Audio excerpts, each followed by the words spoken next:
Assalamualaikum warahmatullahi wabarakatuh. Saya Fahmi Rafika akan mempresentasikan hasil kerja saya dengan judul Cara Mengontrol Pelaksanaan Pembelajaran Daring agar terkelola sesuai dengan perencanaan pembelajaran. Pelaksanaan pembelajaran daring. Virus COVID-19 di Indonesia semakin meluas. Kemudian, sekolah atau perkuliahan dilakukan secara daring atau dalam jaringan, tidak melalui tatap muka. Saat ini di Indonesia, virus COVID-19 ini semakin meluas, yang salah satunya mengakibatkan sekolah maupun perkuliahan harus mengikuti pembelajaran jarak jauh atau daring. Dengan harapan, pembelajaran daring ini bisa berjalan dengan lancar dan efektif, sehingga dapat memutus rantai penyebaran COVID-19. Namun, pembelajaran daring ini tidak semuanya terkelola dengan baik. Masih banyak yang belum sesuai seperti yang diharapkan. Untuk itu, berikut adalah cara-cara mengontrol pelaksanaan pembelajaran daring agar terkelola sesuai dengan perencanaan pembelajaran. Yang pertama yaitu menggunakan aplikasi penunjang jarak jauh.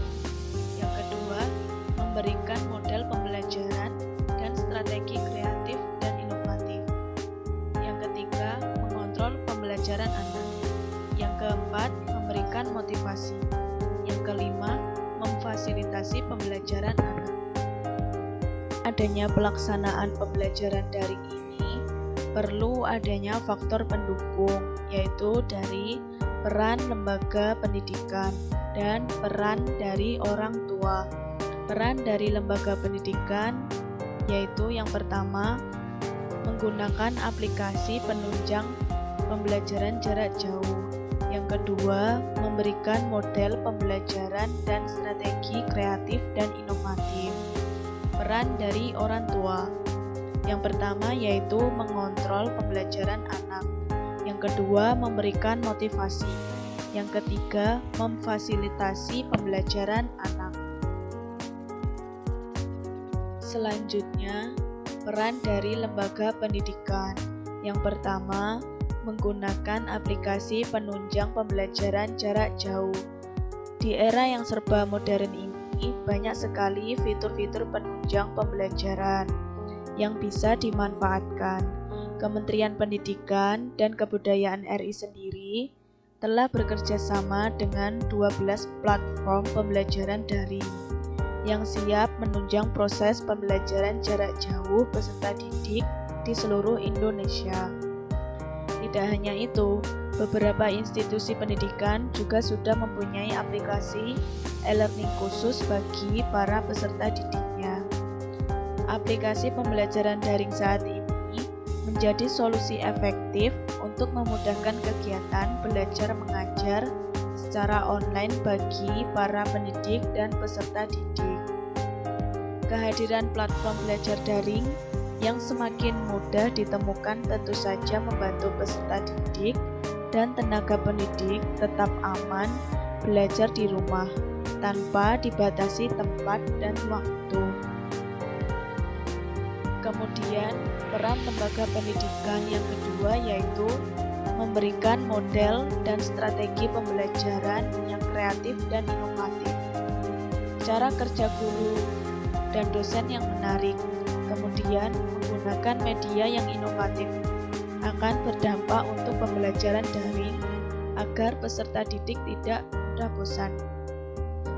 Yang mana salah satu faktor penunjang keberhasilan kegiatan pembelajaran di kelas yaitu cara mengajar guru maupun dosen. Dengan cara apa dan media apa yang mereka gunakan akan sangat berdampak pada keberhasilan kegiatan pembelajaran dan di masa pandemi ini. Tingkat kreativitas seorang pendidik benar-benar dituntut dalam kegiatan pembelajaran jarak jauh seperti sekarang. Selanjutnya, peran dari orang tua. Yang pertama, mengontrol kegiatan pembelajaran anak. Yang pertama, orang tua dapat dikatakan sebagai guru bagi anaknya ketika sedang berada di rumah. Yang kedua, orang tua harus mengetahui jadwal pembelajaran anaknya. Yang ketiga, orang tua dapat mengingatkan anaknya untuk mengikuti pembelajaran. Lalu, hal yang harus ditekankan yaitu bahwa orang tua sebagai pengontrol, bukan sebagai pembantu peserta didik. Banyak hal yang dijumpai justru orang tua memberikan jawaban cuma-cuma ketika anaknya sedang mengerjakan tugas dari gurunya. Kemudian, peran dari orang tua yang kedua yaitu memberikan motivasi dan memberikan semangat. Tidak hanya mengontrol, akan tetapi orang tua juga harus selalu memberikan motivasi kepada anaknya untuk semangat mengikuti pembelajaran. Karena pembelajaran daring atau jarak jauh tentu saja akan menimbulkan rasa jenuh dan bosan. Karena tidak dapat bertemu dengan teman-teman kelas, lain halnya bila belajar secara langsung atau luring. Maka dari itu, peran orang tua ini sangat penting untuk memotivasi anak. Kemudian, peran dari orang tua yang ketiga yaitu memfasilitasi belajar anak. Poin ini bisa dikatakan sebagai salah satu faktor utama kunci keberhasilan peserta didik dalam melaksanakan pembelajaran jarak jauh.